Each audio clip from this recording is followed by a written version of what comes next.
ಇನ್ಯಾವನಾದ್ರೂ ನಿಮ್ಮ Instagram account ಅನ್ನ hack ಮಾಡ್ದ ಅನ್ಕೊಳ್ಳಿ, ತುಂಬಾ ಈಸಿಗೆ ರಿಸ್ಟೋರ್ ಮಾಡ್ಕೋಬಹುದು. ಹೌದು, ಈಗ ಇನ್ಸ್ಟಾಗ್ರಾಮ್ ಇನ್ನೊಂದು ಸೂಪರ್ ಡೂಪರ್ ಆಗಿರೋ ಫ್ಯೂಚರ್ ಕೂಡ ತಗೊಂಡ್ಬಂದಿದ್ದಾರೆ. ನಿಮ್ಮ ಸೆಲ್ಫಿಯನ್ನ ನಿಮ್ಮ ಅಕೌಂಟ್ ಅಲ್ಲಿ ಅಪ್ಲೋಡ್ ಮಾಡಿದ್ರೆ ಸಾಕು, ಇನ್ ಕೇಸ್ ನಿಮ್ಮ ಅಕೌಂಟ್ ಹ್ಯಾಕ್ ಆಯ್ತು, ಇಲ್ಲಾಂದ್ರೆ ಪಾಸ್ವರ್ಡ್ ನ ಮರ್ತೋಗ್ಬಿಟ್ರಿ, ಓಪನ್ ಮಾಡೋ ಆಪ್ಷನ್ ಸಿಗ್ತಾ ಇಲ್ಲ ಅಂದ್ರೆ ನಿಮ್ಮ ಸೆಲ್ಫಿಯನ್ನ ಅಪ್ಲೋಡ್ ಮಾಡಿ ತುಂಬಾ ಈಸಿಗೆ ಅಕೌಂಟ್ ನ ರಿಸ್ಟೋರ್ ಮಾಡ್ಕೋಬಹುದು.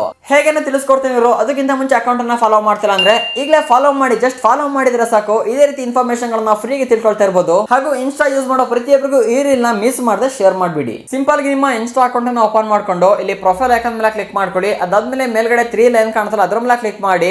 ಅದಾದ್ಮೇಲೆ ನೋಡ್ಬೋದು ಇಲ್ಲಿ ಅಕೌಂಟ್ ಸೆಂಟರ್ ಅಂತ ಕಾಣ್ತಲ್ಲ ಅದ್ರ ಮೇಲೆ ಕ್ಲಿಕ್ ಮಾಡ್ಕೊಳ್ಳಿ. ಮತ್ತೆ ಅಲ್ಲಿ ನೋಡ್ಬೋದು ಕೆಳಗಡೆ ಪಾಸ್ವರ್ಡ್ ಅಂಡ್ ಸೆಕ್ಯೂರಿಟಿ ಅಂತ ಕಾಣ್ತಲ್ಲ ಅದ್ರ ಮೇಲೆ ಕ್ಲಿಕ್ ಮಾಡ್ಕೊಳ್ಳಿ. ಮತ್ತೆ ಅಲ್ಲಿ ನೋಡ್ತಿದ್ರೆ ವೆರಿಫಿಕೇಶನ್ ಸೆಲ್ಫಿ ಅಂತ ಕಾಣ್ತಲ್ಲ, ಸಿಂಪಲ್ ಆಗಿ ಇದ್ರ ಮೇಲೆ ಕ್ಲಿಕ್ ಮಾಡ್ಕೊಂಡು ಮತ್ತೆ ಇನ್ಸ್ಟಾ ಅಕೌಂಟ್ ಅನ್ನ ಸೆಲೆಕ್ಟ್ ಮಾಡಿ. ಮತ್ತೆ ಇಲ್ಲಿ ನೆಕ್ಸ್ಟ್ ಅಂತ ಕಾಣ್ತಲ್ಲ, ಸಿಂಪಲ್ ಆಗಿ ನೆಕ್ಸ್ಟ್ ಮೇಲೆ ಕ್ಲಿಕ್ ಮಾಡಿ. ಅದಾದ್ಮೇಲೆ ನಿಮ್ಮ ವಾಟ್ಸ್ಆಪ್ ಗೆ ಒಂದು ಕೋಡ್ ಕೂಡ ಬರುತ್ತೆ, ಎಂಟರ್ ಮಾಡಿ. ಮತ್ತೆ ಡೈರೆಕ್ಟ್ ನಿಮ್ಮ ಫ್ರಂಟ್ ಕ್ಯಾಮೆರಾ ಓಪನ್ ಕೂಡ ಆಗುತ್ತೆ. ಅವ್ರು ಯಾವ ತರ ಹೇಳ್ತಾರೆ ಆ ತರ ನಿಮ್ಮ ಫೋಟೋವನ್ನು ಅಪ್ಲೋಡ್ ಕೂಡ ಮಾಡಿ, ಅಂದ್ರೆ ವಿಡಿಯೋನ ಅಪ್ಲೋಡ್ ಮಾಡಿ. ನಂತರ ಇನ್ಸ್ಟಾ ಟೀಮ್ ಒಂದು ವಿಡಿಯೋನ ಸೇವ್ ಕೂಡ ಮಾಡ್ಕೊಂಡಿರ್ತಾರೆ. ಇಫ್ ಇನ್ ಕೇಸ್ ನಿಮ್ಮ ಅಕೌಂಟ್ ಹ್ಯಾಕ್ ಆಯ್ತು, ಪಾಸ್ವರ್ಡ್ ನ ಮರ್ತೋದ್ರಿ ಅಂದ್ರೆ ತುಂಬಾ ಈಸಿಗೆ ನಿಮ್ಮ ಸೆಲ್ಫಿಯನ್ನ ಯೂಸ್ ಮಾಡ್ಕೊಂಡು ನಿಮ್ಮ ಅಕೌಂಟ್ ಅನ್ನ ರಿಕವರ್ ಮಾಡ್ಕೋಬಹುದು. ಸೂಪರ್ ಆಗಿದೆ ಒಂದು ಹೊಸ ಅಪ್ಡೇಟ್. ಸೊ ನಿಮ್ಗೆ ಏನಿಸ್ತು ಅಂತ ಕಮೆಂಟ್ ಮಾಡಿ ತಿಳಿಸಿ. ರೀಲ್ ಇಷ್ಟ ಆದ್ರೆ ಲೈಕ್ ಮಾಡಿ, ಶೇರ್ ಮಾಡಿ, ಅಕೌಂಟ್ ಅನ್ನ ಫಾಲೋ ಮಾಡಿ.